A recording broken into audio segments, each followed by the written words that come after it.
All right, grid search training. Take one.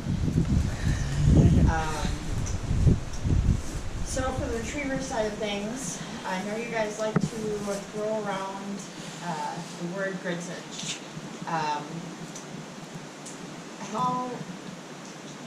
Did you guys watch during the Jamie Kloss kidnapping the news video of the people out searching the fields? No. No. Okay. Well, it was a cluster bomb. People were sporadically all over, missing huge gaps in sections of the search area, and it drove probably about 99% of the search and rescue technicians across the U.S. crazy. Because a grid search needs to be it's almost like a military operation. We need it to be very by the book. You need to stay in line with the person you're next to, and you need to not be taking selfies on your phone while you're supposedly looking for important information. Important information that you'll find out in the field for you guys is feces. If you're in an area where there's not a lot of dogs, but the dog that you're searching for is missing, finding feces is a sign that that dog is in that area. Collars, tags, blood, prints, fur, and remains. It's not something that you go out, I'm going to go find this dog's bones today, but it's something that you need to train your eyes to search for when you're out looking, because if you walk over a deceased dog that, depending on the situation, if it's summer, you're probably going to find skeletals. If it's winter, the body's more likely going to be preserved. Something that you guys can do is researching decomp in different variables. How long does it take for a body to pop up after drowning in the river? So you know how much did the dog weigh if he went in the river. So you know how far of distance he traveled down that river, so you can go downriver and start, up from, further out than what mathematically the dog should pop up at. Always being aware for remains. It's not always a happy ending. And that's something, training your eye to catch that glint of white is always very beneficial. It's critical. We're going to go over to this field here where you have a injured dog who has left traces of blood. He has also left a few piles of feces. Did you put feces out there? Okay, one pile of feces. And he lost his martingale collar and his choke chain because the owner had a choke chain on. So we're going to grid search that. Now, a grid search is a line of people. It's not clustered all over the place. It's not, I'm going to, go by myself and grid search this, because that's not grid search. You're just searching and you're putting yourself at risk because you're not trained on navigation. You're not trained on wilderness survival. And you're putting all the searchers that will come and have to look for you once you fall down that ravine because you weren't paying attention. You'll put their lives at risk too. So that's another requirement, is learning navigation. But we'll get to that probably in the springtime. One thing at a time, because y'all always say, I'm going on a grid search, you're going on a hasty. A hasty search is what Candy and Bobby and Joey did 2 weeks ago for the case Nubby. Gotcha. So we had And I don't know if you saw the map.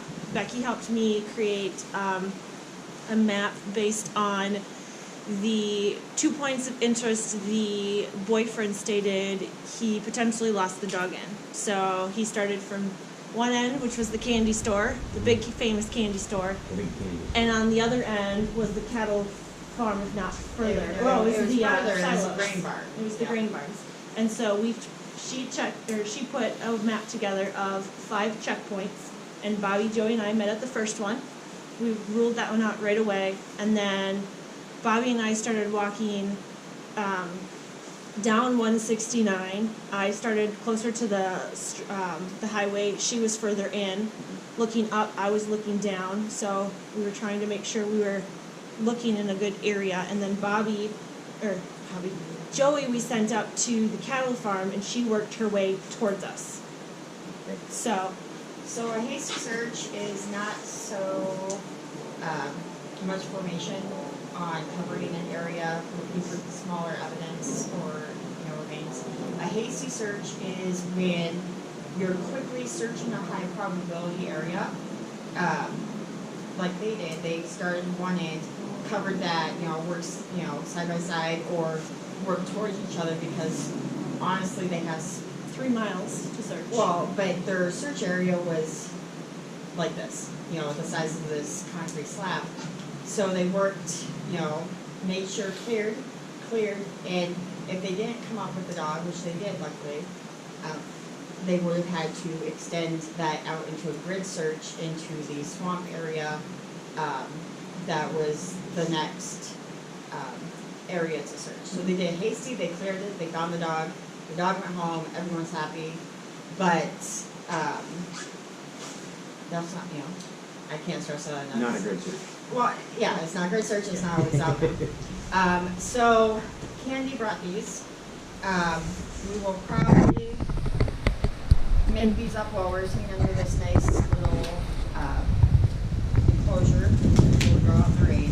And for what these are, clothespins and flag tape. Yep. Nice and pink. Going to So, look like what Becky has in her hand. There you go. so if you are, grab some, we'll start making them. So if you are out in the area,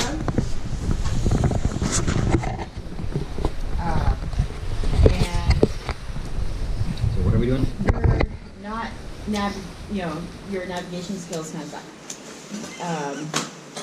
You I can asked her make- how not to get lost in the woods. Yes. So you just take the flag tape, tie it around the metal piece, and you can clip them on your jacket or on your belt. And as you go, you can put them where you can see them, so you're not, and you can follow your breadcrumb. How much do we take? Just enough to, Yep. so you can see it. So I'm just gonna start ripping some off here. Yep. Where does it go? Well, it goes. You tied on that? Yeah, you just tie it. Here.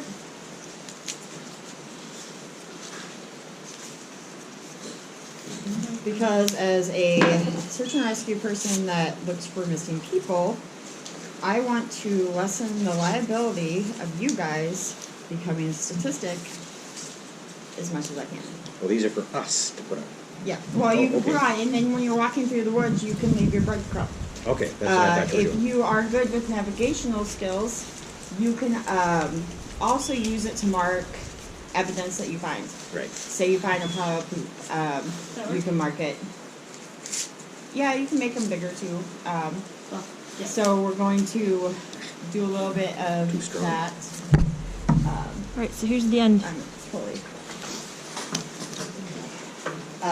You make we're not going to be searching a large area when we go out to find the deceased dogs.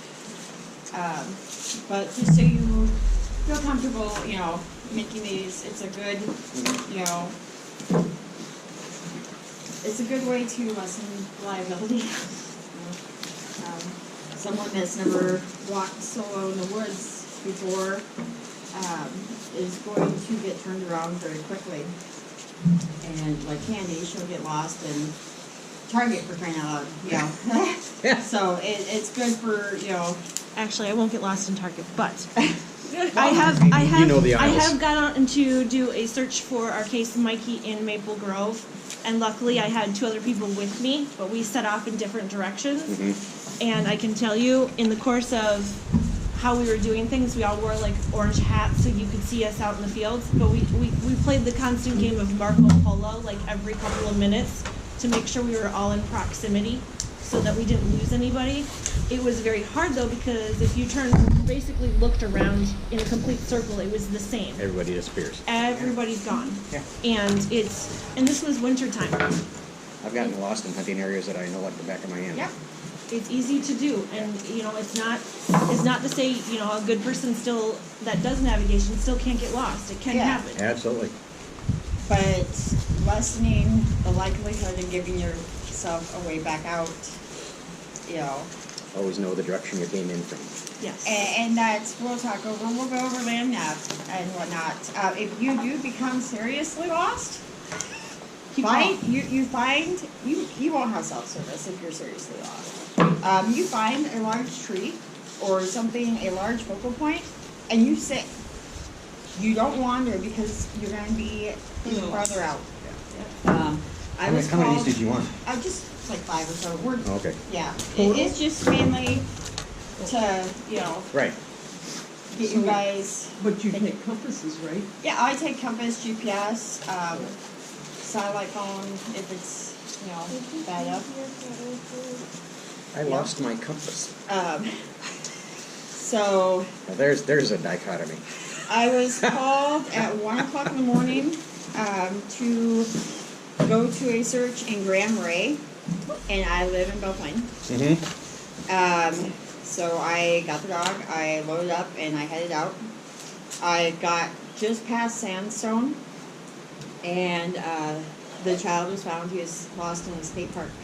He was 9 miles from the point last seen. Now, if he would have stayed put, he would have been found a lot faster.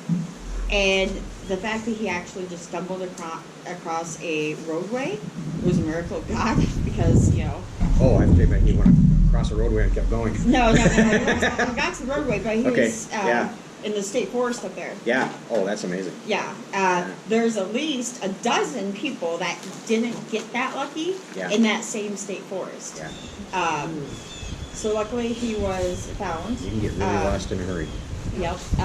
So if you're lost, you find the tree and you hug it. That's what we teach in schools, is hug a tree and survive. Because you can make shelter right by that tree. You can, you know, if a helicopter or something comes by, you can, you know, wave if there's a clearing. It'll also offer you protection from the rain, the, you know, wind, snow. So don't keep going, you know, because that kid got very lucky. Yeah. Yeah. But chances are you will not. And you'll become a statistic on the BCA's missing person clearinghouse. So, I'm so full of joy, aren't I? There's over 300 people missing in the state of Minnesota. At least 50 of those people are missing hunters. Yeah. So, Right now? yeah. Yep. Yeah, there's 2 unrecovered people in Belle Plaine. In Belle Plaine, it's a small town. Wow. Yep. So that'll keep you up at night when you live in town. And that's what you do. So we're gonna head over to this field over here, and we're going to. What are you gonna do with this stuff? Let's leave it here for now. Leave it here? Yeah. Oh. Yeah. Okay. No one else. Yeah. Probably not. Next to the trash can. So you're in line for it? No, I am search and rescue. Okay. I totally skipped the intro part. We'll cover that over here. Yes. Okay. So.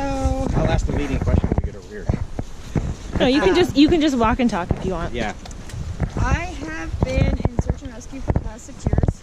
I have certified my dog with 3 separate law enforcement agencies.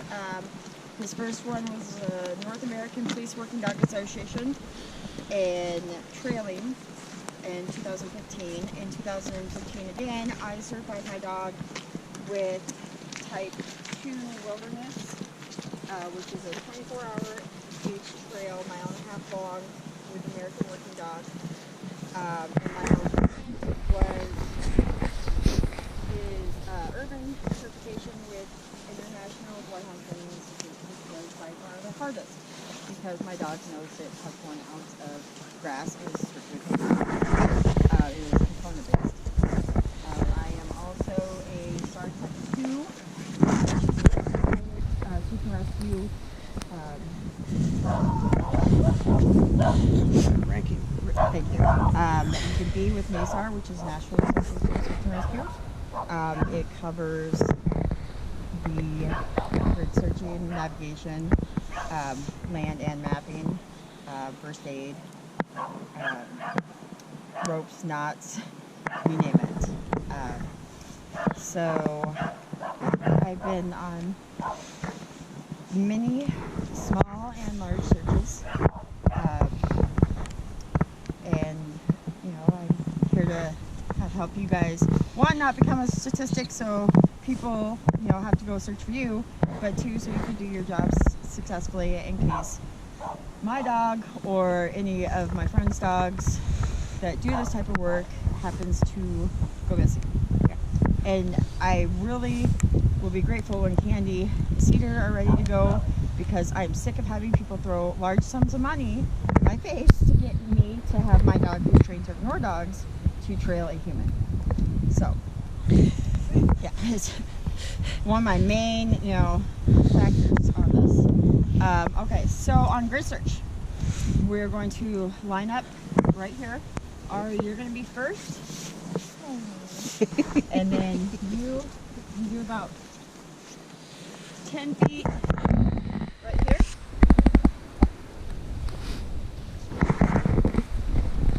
Right here.